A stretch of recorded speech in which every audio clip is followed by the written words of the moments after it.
Hello, my friends. Welcome to another episode of Let's Have a Cup of Coffee and Talk Real Estate.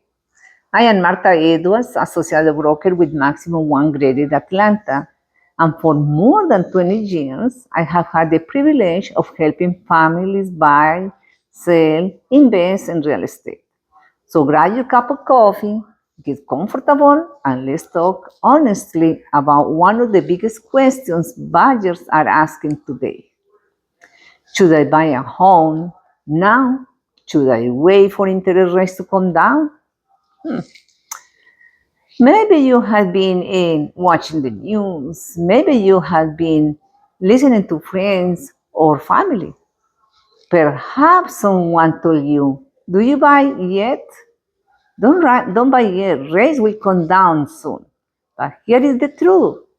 No one can promise exactly when rates will come down, how far they will come down, or what home prices and budget competition will look like when they do. That does not mean everyone should rush and purchase a home today.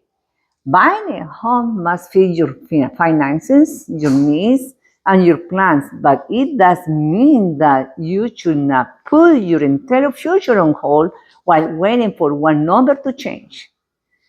The right question is not only what is today's interest rate, the better question is am I financially and personally ready to buy and what options are available to me right now?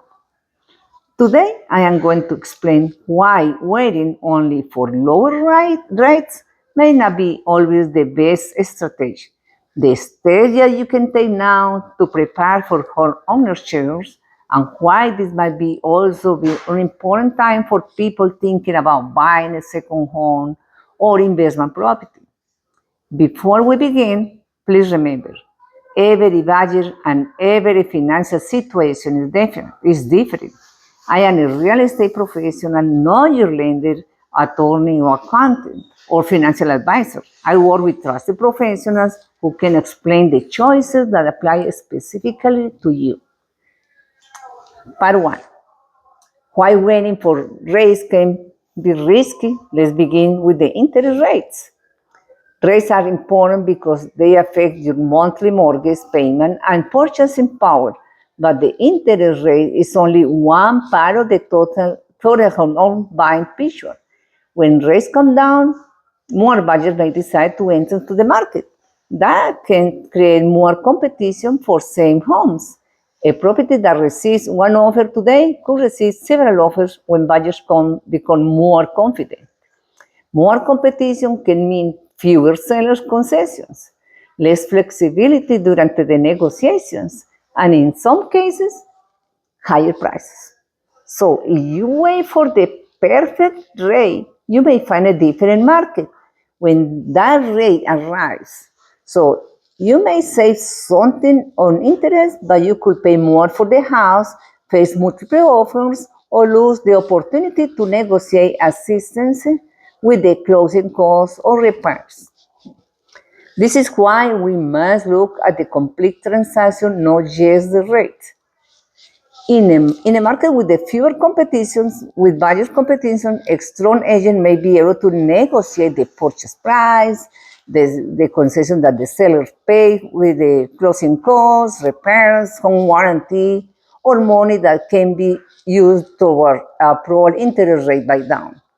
Those opportunities depend on the property, the seller, the loan program, the appraiser, and the contract. Nothing is automatic, but they are worth exploring, and I have helped clients negotiate not only the price, but also sellers' contributions and repairs in one successful transaction. We were even able to structure the rate buydown that helped the buyer obtain a much more comfortable rate. The important lesson is that the advertising interest rate does not tell the entire story. Good preparation and good negotiation can make a meaningful difference. Another consideration is equity. When you rent, your payment gives you the right to live in the property for the month. When you own, part of your mortgage payment may reduce your principal and the property may appreciate over the time. Appreciation is never guaranteed, especially over a short period, but ownership can help build long-term wealth. If you postpone buying for a year or two, you are not only waiting for a possible rate change, you may also be postponing the opportunity to build equity and create stability for your family.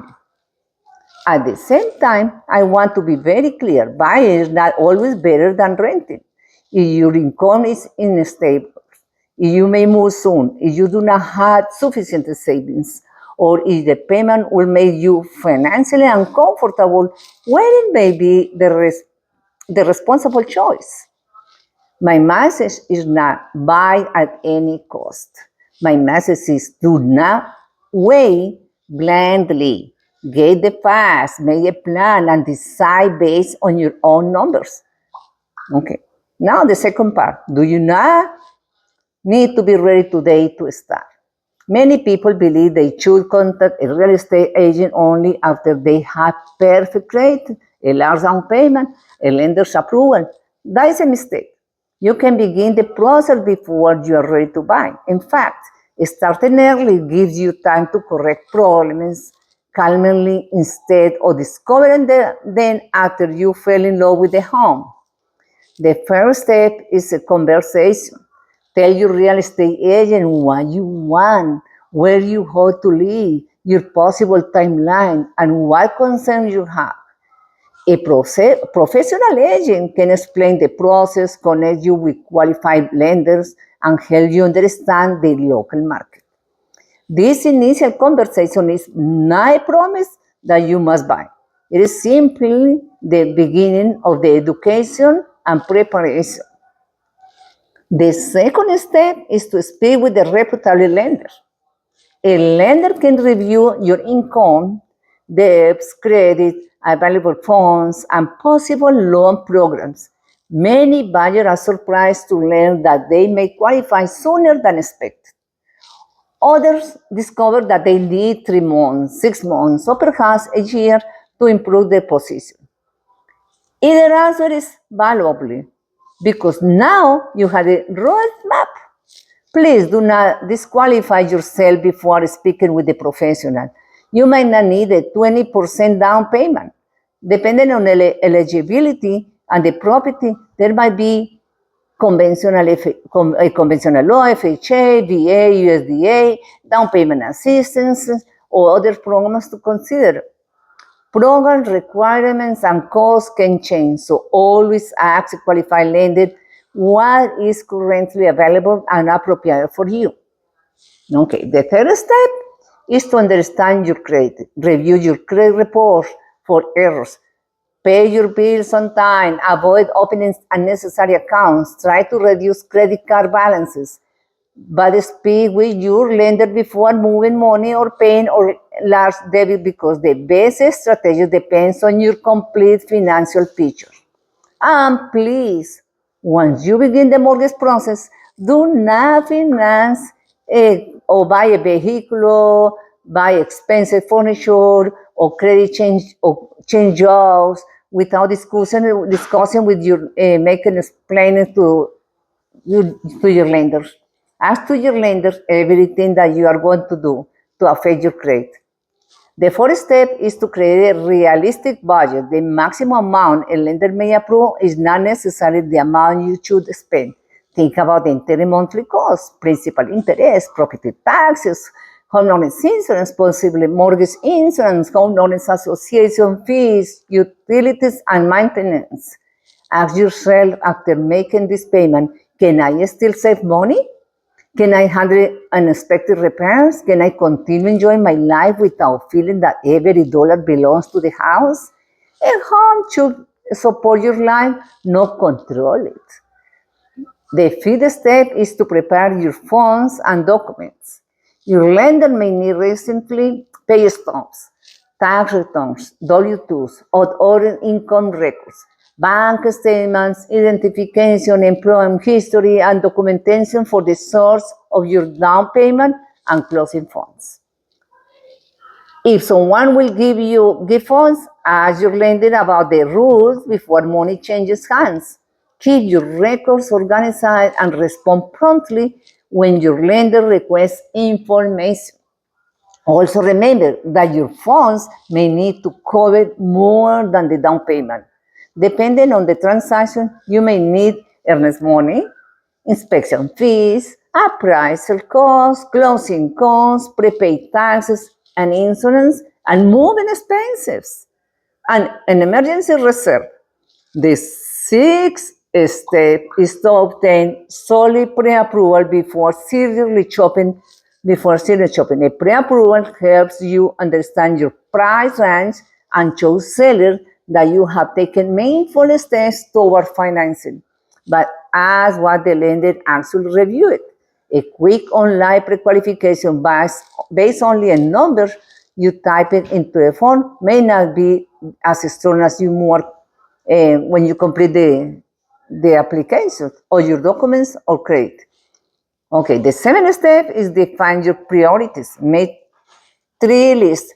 First, your must-haves, the thing that you really need. Second, your preferences, features that you would like to have, and conditions that you, then third, conditions that you cannot have. You don't need. Consider location, consider commute to schools, number of bedrooms, accessibility, yard size, community amenities, maintenance, and future plans. If you love a property, but it does not support your daily life, it might not be the right home. Okay, part 3. From home search to closings, when your finances and priorities are clear, we can begin focusing on home search. Your agent should do more than open doors. Your agent should help you study comparable sales, understand the property's histories and disclosures, identify potential concerns, develop an offer strategy, coordinate with the lender and closing professionals, and protect important deadlines in the contract. When we find a home you love, we review the numbers before making an offer. What is the asking price? What have similar homes sold for? How long has the property been on the market? Are there other offers? Is the seller offering concessions? What repairs or days may be necessary?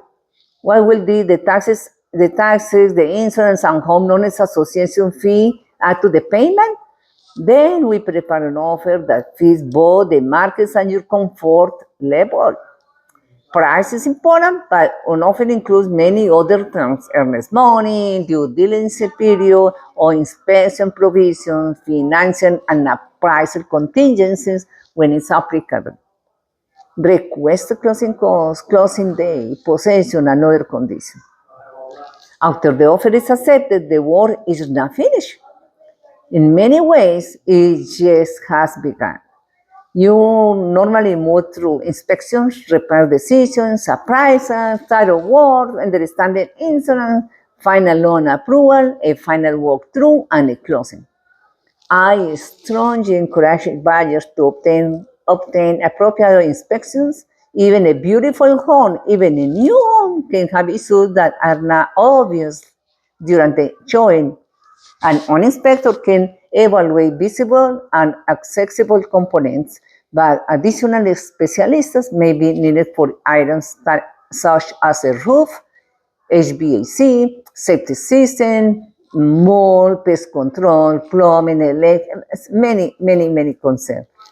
No home is perfect.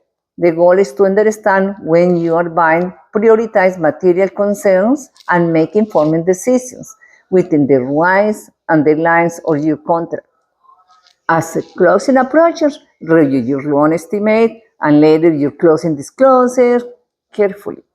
Compare the interest rate, loan type, monthly payment, cash needed to close, fees, taxes, insurance, and other charges.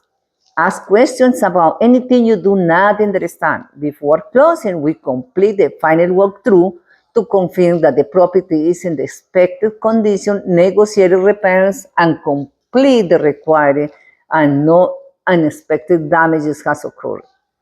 Then comes the exciting moment, signing the documents, receiving the keys, and beginning a new chapter.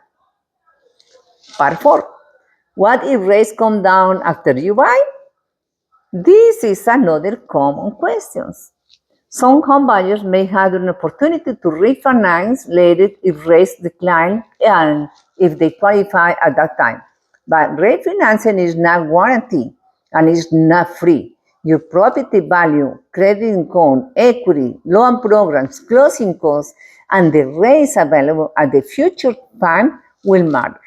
So never purchase a home today based on the assumption that you will definitely refinance soon. The home and payment should make sense under the terms you are accepting at closing right now. A future refinance should not be treated as a possible opportunity, not as the plan that rests you on an affordable payment.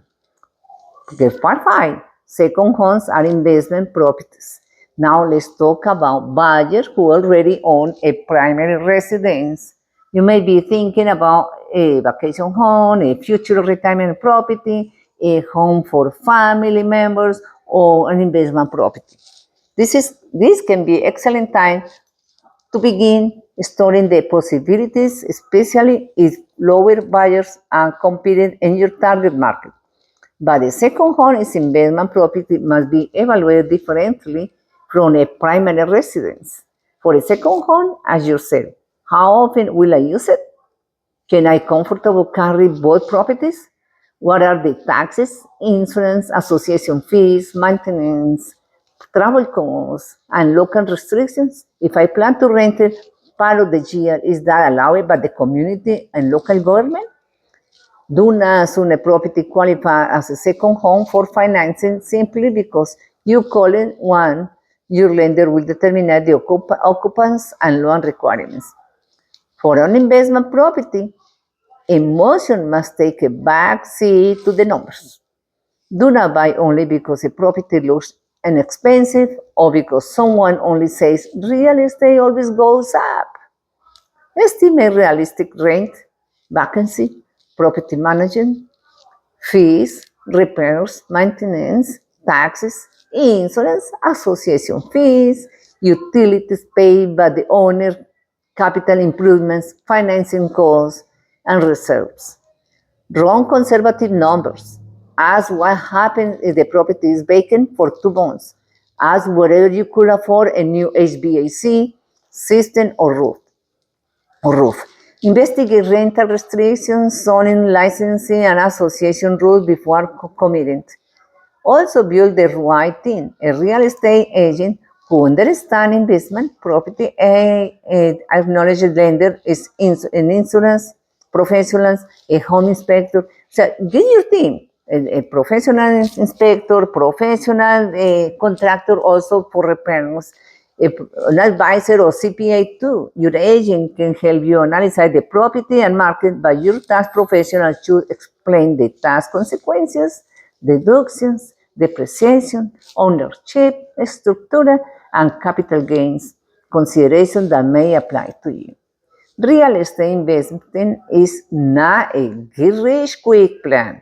It can be a long-term strategy for income and wealth building, but it requires carefully analysis, adequate reserves, and patience. Part 6, your action plan is starting today. If you remember nothing else from today's coffee talk, remember these 5 actions. Number 1, stop trying to predict the perfect market. None of us can control interest rate, inventory, or home prices. Number 2, learn your numbers. Speak with the qualified lender and create a monthly budget that feels comfortable, no matter possible. Number 3, start preparing early. Review your credit, organize your documents, your savings, and avoid unnecessary new debt. Number 4, build your team. Choose professionals who educate you, communicate clearly, and protect your interests. Number 5, move when your opportunity and your readiness meet, not because someone pressured you, not because you are afraid of missing out, and not because you are waiting for a perfect moment that may never arrive. The best time to buy a home is personal. It may be when your family needs more space, when you are tired of moving from rental to rental, when your job and finances are stable, when you find a payment you can manage, when you want a place to call your own, or when an investment fees long-term plan and the numbers make sense. You do not have to be completely ready today, but you can take the first step today. The first step may simply be a conversation over a cup of coffee, closing and call to action. If you are thinking about buying your first home, moving into your next home, purchasing a second home, or investing in real estate, I will be honored to help you understand your options and create a plan. Even if your timeline is 6 months or a year from now, let's start preparing. Education gives you confidence, and preparation gives you choices. Please leave your question in the comments. Tell me what is holding you back from buying. Is the interest rate, the down payment, your credit, or what is you don't know about the process, or simply not knowing where to begin? Your question may become the topic of my next coffee talk. If this video helping you, please like it, share it with someone who is thinking about buying a home, and subscribe to my channel. For more honest and practical real estate information, I am Marta Edwards, Associate Broker with Maximum One Grade in Atlanta. I love what I do, and I do what I love, helping people make confident real estate decisions. Thank you for having a cup of coffee with me today. Until next time, take care, and remember, your real estate journey can begin long before you receive the keys. Cheers!